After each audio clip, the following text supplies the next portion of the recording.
At the sunlit gates of the prestigious Silvermark Elite Shooting Range, a young woman stood quietly, her faded olive jacket and time-worn M1 Garand rifle marking her as out of place among the polished precision of designer tactical gear and custom rifles. Her name was Riley Monroe, 23 years old, with auburn hair woven into a loose braid and hazel eyes sharp enough to stop a heart. The receptionist, a slick-haired man named Kyle Mercer, barely looked at her as he dismissed her with a sneer. "VIP lanes don't allow the lost and confused," he said, voice dripping with contempt. Behind him, a teenager in a $1,000 tracksuit chased Donovan. Son of a hedge fund magnate leaned against the marble wall, grinning. "They letting in janitors now?" Riley didn't respond. Instead, she pulled a worn VIP pass from her back pocket, earned not by her own name but by the memory of her father, Colonel Samuel Monroe, a legendary sniper whose aim had ended wars. The pass had been granted to his family, a gesture of respect from those who had known him. The scanner at the gate blinked green. Kyle's smirk faltered, but he grudgingly stepped aside. "This is a mistake," he muttered. Inside, the Silvermark Range gleamed like a cathedral of privilege. Black marble floors reflected the overhead LED lights, and digital scoreboards displayed the names of senators' children, Olympic shooters, and tech heirs. The air smelled of gunpowder and espresso as latte-sipping elites lounged in leather chairs, their custom rifles resting on gleaming stands. Riley's entrance didn't go unnoticed. Phones came up, cameras zoomed in. Livestream captions flooded the range's private social network. "Who's the thrift store shooter? Guess they're letting the help play today." Vanessa Cruz, a sharp-eyed competitor with a modeling contract and a six-figure sniper scope, stood near the firing lanes, her platinum hair cascading over her tactical vest. She smirked at Riley. "Look at her," she called out, loud enough for the stream's microphone to catch, thinking she belongs here. "This isn't a salvage yard." The laughter echoed, cruel and unchecked. Tyler Vaughn, another trust fund kid draped in designer gear, added, "What's she gonna do, mop the lanes after we're done?" Riley kept walking, head high, fingers steady on the strap of her father's rifle. Her mother, watching from a hospital bed at home, saw the live feed and winced at every insult, her heart aching for her daughter. Laura Chen, one of the senior instructors, stepped forward in a tailored blazer, her smile tight. "Silvermark is for trained professionals," she announced, "not charity cases with antiques. Perhaps you'd be better suited to a local rec range." Riley's only response was a quiet nod. She moved toward Lane 8 where the mockery followed her like a shadow.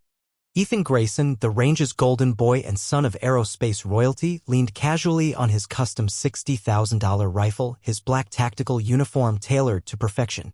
His last set of shots blinked on the scoreboard 10, 9.9, 9.8, near flawless. Catching sight of Riley, he smiled, weaponizing his charm. "Tell you what, sweetheart, you beat my score. I'll pack up and leave right now. But if I win, you walk out of here, janitor." The crowd roared their approval, phones raised, ready to record Riley's humiliation. "No pressure," Ethan added, voice silky. Riley nodded once. "No words. Just resolve." As she loaded her father's rifle, the jeers didn't stop. Chase tossed a coffee stirrer at her boots. "Hope that antique doesn't fall apart before she fires." Vanessa called out, "Go home before you shoot your foot off." Coach Raymond Holt, an ex-Marine with ribbons on his chest and a clipboard in his hand, narrowed his eyes. "This range doesn't have time for amateurs with relics." Riley adjusted her stance, each movement deliberate, a grace learned in the backwoods ranges where her father taught her to breathe with the trigger. She loaded her first round, ignoring the sneers, the comments flooding the stream. "Scrapyard shooter. She's gonna choke." Ethan stepped up first, his shots clean and precise. The board glowed. 10, 9.9, 9.8. The crowd cheered. Then it was Riley's turn. She raised her rifle, exhaled, and fired. The board blinked. 10. A murmur rippled through the room. Shot 2, 10. Vanessa's smirk began to slip. Shot 3, 10. The congratulatory melody played. 3 perfect shots in a row triggered the range's rare recognition chime. "Beginner's luck," Chase muttered, but his voice cracked. Shot 4, 10. Coach Holt's clipboard trembled. Shot 5, 10. A headset clattered to the floor, dropped by a stunned athlete. Shot 6, 10. Silence gripped the range. Phones lowered, jeers fading. Vanessa's hands shook as she adjusted her optics. Shot 7, 10. The melody echoed like a hymn in the cavernous space. Shot 8, 10. Tyler Vaughn's bravado dissolved into pale silence. Shot 9, 10. Ethan's grin collapsed into tight-jawed disbelief. Final shot, 10. Perfect. Overlapping the first bullet hole. The board flashed, 100/100. Facility record broken. The range was dead quiet, the scoreboard's announcement hanging like thunder. Riley lowered her rifle, breath steady, gaze sweeping the room. "My father taught me to shoot when I was 6, she said, her voice calm but cutting through the silence. He was the top marksman in his unit. While most of you were busy learning how to double-click a mouse, I was learning how to center a shot." Coach Holt stood, slow applause breaking the silence. One by one, others joined.